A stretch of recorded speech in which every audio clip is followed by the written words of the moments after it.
Hi math friends! Today I want to share a bit with you about me as a teacher. This is also going to prove as a good check for myself, as I can always look back at this video for guidance. First and foremost, I always believe that all of my students can learn.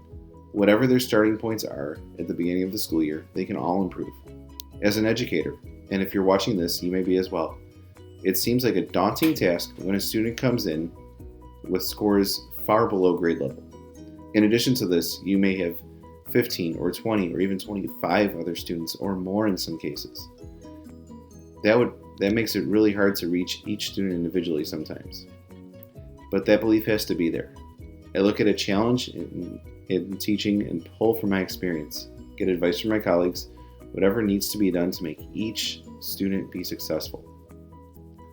I've always known that I should show this belief in students each day, and they'll believe in themselves.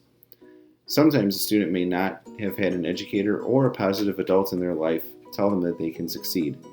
We want to get away from the self-fulfilling prophecies and downward spirals that we know some of our students are used to. Similar to classroom expectations, the belief may need to be revisited often.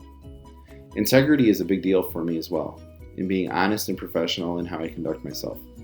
This is true to both students and coworkers. I would venture to say that my students and coworkers know who I am as a person. They know I will always be honest with them. Friendliness is important as well. We can remember that we can be friendly without being a friend. And as an educator, it's important to me to know this every day.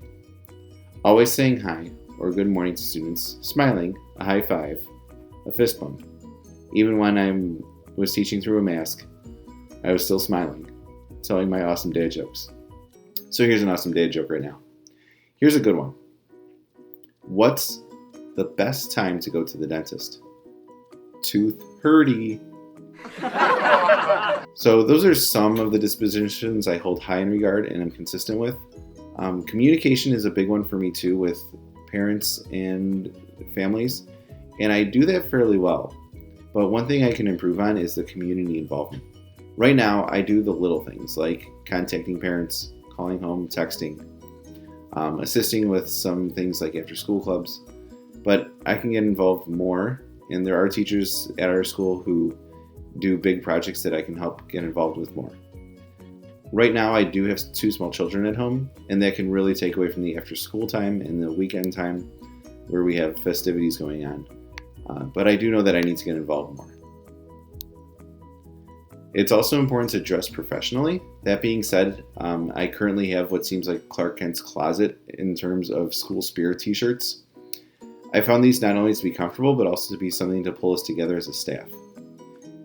Back to my first year of teaching many years ago now, I attempted to wear a shirt and tie every day, but I found out quickly that it just wasn't comfortable.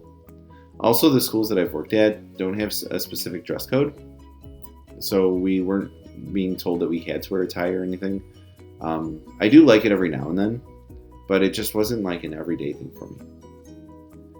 I've only worked in public schools, so I don't teach religion, but I'm also a Christian. I hold my Christian values with me in the classroom as well. We know that Jesus taught us the golden rule of wanting and doing for others as we would want them to do for us. This is true in the classroom when it comes to showing equality for all students and always believing in them. I really do think of students as though they were my own children in the classroom. I would do absolutely anything for my own kids at home, so why should it be different for the students? They deserve the best. In any decision I make as an educator, I always ask myself, is this going to be good for the students? Sometimes the answer is no, so the planner activity should be discarded. Sometimes it's a yes, but more often it's yes, but it could be better, and I consider and revise. Thank you so much for watching this. I hope you've learned a lot. In future me, I hope you are still going strong. Before I go though, one more joke. Why did the squirrel not cross the road? It got tired. Thanks again, and take care.